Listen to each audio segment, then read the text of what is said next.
D'abord, la première question que je dois vous poser, et je suis certaine qu'il y a beaucoup de téléspectateurs à la maison qui se la posent aussi, on voit votre mouvement dans les médias depuis plusieurs semaines, mais on dirait qu'il y a plusieurs cibles à votre mouvement. Certaines personnes ne comprennent pas trop votre message. C'est quoi votre message? Alors le message en fait ce serait de globalement plus d'égalité, plus de justice et moins de pouvoir de l'économie, parce que l'économie actuellement elle gère tout, la politique, l'éducation, et elle ne devrait pas être là normalement. Donc c'est vraiment remettre l'économie à sa place, que les banques arrêtent Leur monopole? Voilà, c'est ça. Et on voit bien que le système économique actuel, il a beaucoup d'excès, il y a toutes les actions et la crise financière, tout ça qui finalement entraîne tout le système avec. Et c'est pas. Donc on voit bien qu'il arrive à sa fin. Et plutôt que de le laisser mourir tout seul et entraîner la crise mondiale, on essaye de construire quelque chose de nouveau, de prendre les devants en fait et de construire quelque chose de nouveau. Voilà. Pourquoi maintenant? Vous parlez de la crise mondiale, on a vu ça, la crise en 2008. Pourquoi maintenant, 3 ans plus tard?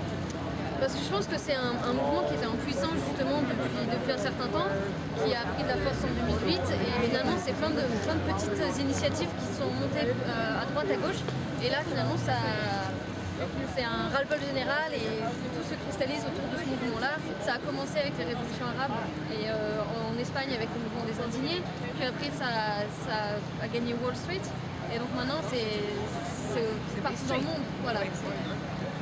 Vous dites entre autres que vous défendez les droits de la classe ouvrière, des travailleurs. Hier, on a vu que vous avez bloqué une portion de la rue Young, les gens qui revenaient du travail justement pour rentrer à la maison. Ce soir, on pense que vous allez encore le faire, bloquer comme ça la circulation. Pensez-vous que ça ne va pas à l'encontre justement de ce que vous défendez? Je pense que non, parce que si on veut être entendu et être crédible, il faut voilà, qu'on fasse des actions. Et si on veut que l'action soit reléguée, il faut qu'elle soit médiatique. Mais vous n'avez pas peur justement de perdre la sympathie des gens que vous défendez? Je pense pas non plus, parce qu'ils savent finalement que... On comprend bien que les gens ils ont besoin d'aller au travail, ils ont besoin de gagner leur argent, ça c'est normal. Quand on a un travail, on le garde, mais je pense qu'ils sont aussi contents qu'on se batte pour eux et qu'on essaye d'avoir plus d'égalité partout.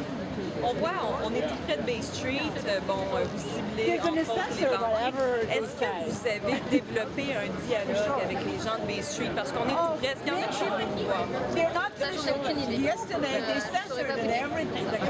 Et est-ce que vous sentez que vous avez l'appui populaire ici? On voit évidemment les indignés principalement.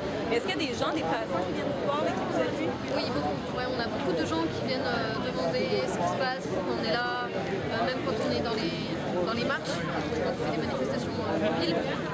Les gens nous regardent avec intérêt, posent des questions sur les pancartes, des choses comme ça. Ouais. Et écoutez, on voit que vous êtes... Il y a beaucoup de monde ici. On sentait que le mouvement s'était essoufflé hier. Est-ce que ça reprend de la vigueur? Je pense pas qu'ils s'essoufflent, parce que forcément en fin de semaine les gens ne travaillent pas, donc ils sont disponibles. Comme je vous disais tout à l'heure, quand les gens travaillent, forcément ils peuvent pas être là.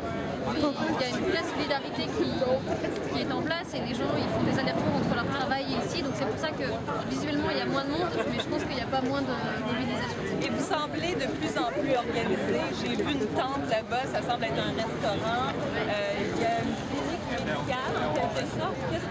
Comment vous êtes organisé ce matin? Mais je pense que c'est des initiatives de chacun. Chacun a mis ses compétences au service du mouvement. Donc voilà, comme vous disiez, il y a la tente nourriture là-bas qui rassemble tous les dons de nourriture et aussi tous les qui distribue des repas gratuits, des plats chauds, des choses comme ça.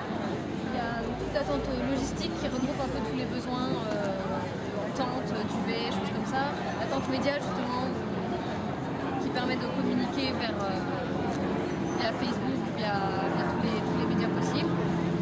Et je pense que voilà, c'est chacun qui a impliqué dans le mouvement, qui s'est dit voilà, qu'est-ce que je peux faire avec ce que je sais faire, et finalement ça se monte petit à petit comme une mini-société. Et en terminant, vous allez rester ici jusqu'à quand? Jusqu'à ce que les choses bougent, jusqu'à ce qu'on puisse vraiment revendiquer quelque chose. Qu'est-ce que vous vouliez voir, qu'est-ce que vous vouliez entendre de la part de vous? de la part de qui. On voudrait pouvoir mettre en place des nouvelles règles et un système plus égalitaire. Donc, vous pouvez rester ici encore longtemps. On espère pas trop longtemps. Merci beaucoup. Merci à vous.